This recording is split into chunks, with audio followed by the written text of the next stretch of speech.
Ini celemek anti panas ya, bahannya dari kulit sapi. Satu paket itu harganya hampir 400-an. Ini sangat tebal ya. Jadi kalau keciptaan minyak panas, air panas ya nggak panas. Ini termasuk salah satu usaha. Ya bagaimana caranya menghindari kecelakaan. Yang namanya takdir itu kan nggak ngerti ya. Orang itu kadang-kadang ya kena air panas. Ya alhamdulillah bunda nggak kena air panas. Tapi ya sering dapat WA dari orang kena air panas.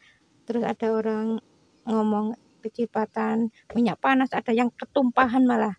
Nah itu kan pelajaran yang harus saya ambil. Ngambil pelajarannya gimana? Ya bagaimana saya supaya nggak kecipratan minyak panas? Pakai celemek anti panas.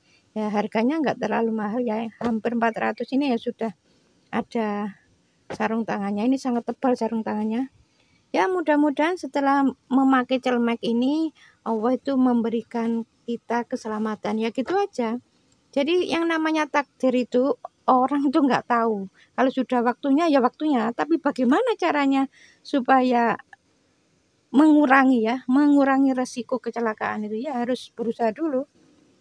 Manusia harus berusaha, yang menentukan hasilnya itu Allah. Nah itu namanya tawakal. Jadi kalau belum berusaha ya sudah pasrah, itu bukan tawakal. Jadi tawakal itu berusaha dulu, menentukan hasilnya itu Allah. Jadi yang menentukan hasilnya Allah itu namanya tawakal. Bunda itu imsak kurang 15 menit baru makan ya. Jadi makannya sekian. Terus itu ada cemilannya juga. Dan ada minuman serondol ya. Mari makan ya. Allahumma barik lana fima razaqtana wa qina adzabannar. Bismillahirrahmanirrahim. Bunda sahurnya pakai nasi goreng ya. Sekian ini cuma 10.000. Terus itu ada martabak telur yang spesial. Harganya 30.000. Ini ada dagingnya ya. Mari makan ya. Allahumma barik lana fima razaqtana wa qina adzabannar. Bismillahirrahmanirrahim. Bismillahirrahmanirrahim. Assalamualaikum warahmatullahi wabarakatuh. Ini ada yang bertanya, Bunda, kalau keguguran itu penyebabnya apa dari sisi akhlak? Karena saya pernah lihat orang sampai 5 kali itu mengalami keguguran. Yang pertama sampai keempat itu karena kecapean. Terus yang kelima karena kista. Kalau dari sisi akhlak apakah yang harus diperbaiki? Penyebab keguguran itu apa kalau dari sisi akhlak? Jadi keguguran itu kesannya bayi itu tidak diinginkan ya. Jadi adanya bayi itu kan hasil dari hubungan suami istri. Jadi kalau itu sampai keguguran, apalagi masih pengantin baru ya. Jadi kalau pengantin baru ya insya Allah ya bukan karena marahnya dengan suami ya. Rata-rata biasanya dengan orang tua.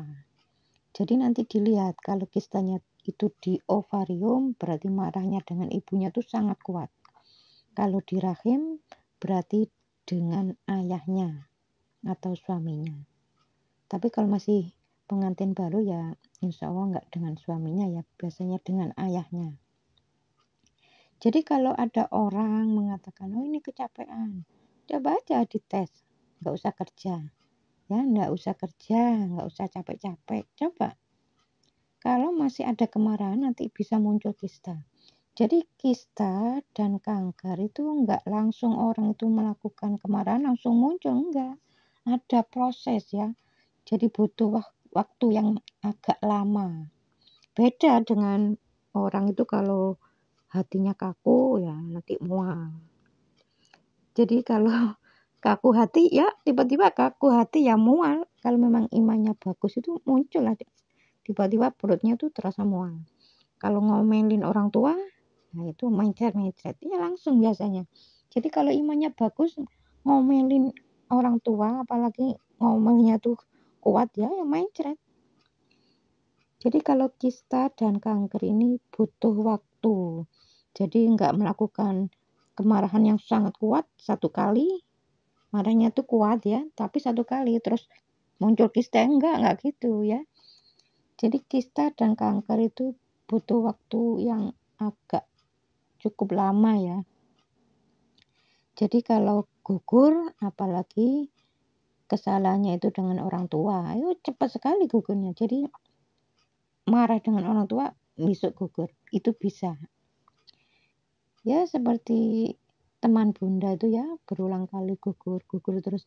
Ya alasannya karena capek. Berhenti kerja ya masih gitu lagi. Alasan dokter ya karena ada kista. Setelah diberitahu ya alhamdulillah. Jadi kalau sudah tahu ilmunya siapapun yang menginginkan adanya anak ya, cobalah hadis la taghdab walakal jannah itu memang benar adanya. Jangan marah bagimu surga. Surganya apa? Punya anak itu kan senang ya enaknya itu. Kalau marah-marah ya itu tadi gugur terus. Jadi anak atau embrio itu akan dipegang kuat. Jadi Allah itu kalau sudah ada di rahim, embrio itu sudah ada di rahim, itu nggak akan keluar dan nggak akan jatuh. Itu ada keterangannya di dalam Al-Quran. Jadi itu sangat kuat. Makanya kalau ada dokter mengatakan itu karena keguguran, karena capek dan lain sebagainya. Kalau dari sisi akhlak itu nggak gitu ya. Jadi kalau kista itu marahnya cukup lumayan tinggi. Dongkolnya itu kuat ya, di dada itu sangat kuat. Jadi marah itu kan ada tingkatannya ya, ada kelas-kelasnya. Misalnya ini seorang istri marah pada suaminya ya, "Pa, jangan dilakukan itu." Nah, ini kan seperti nasihat ya, tapi ini kan termasuk marah ya. Terus yang kedua ada tingkatannya tambah tinggi lagi, contohnya, "Pa, tahu gitu kok dilakukan sih." Nah, ini tambah tinggi lagi. Terus yang ketiga tambah naik lagi, "Udah tahu kok dilakukan terus sih." Nah, ini kan tambah tinggi itu semakin tinggi kemarahannya ya semakin kuat ya semakin cepat sekali. Apalagi kalau orang itu imannya bagus ya. Jadi orang yang imannya bagus melakukan kesalahan itu cepat sekali diberi peringatan oleh Allah dengan sakit. Jadi orang-orang yang sering sakit itu insya Allah imannya bagus. Karena begitu melakukan kesalahan langsung sakit. Melakukan kesalahan lagi langsung sakit. Tapi kalau imannya kurang bagus biasanya ditunda ya. Kadang-kadang ditunda sampai bertahun-tahun sampai diletakkan akhirnya di akhir hayatnya sekalian sama matinya. Ada yang seperti itu. Jadi kalau ada orang bilang ini karena kecapean, insya Allah enggak ya.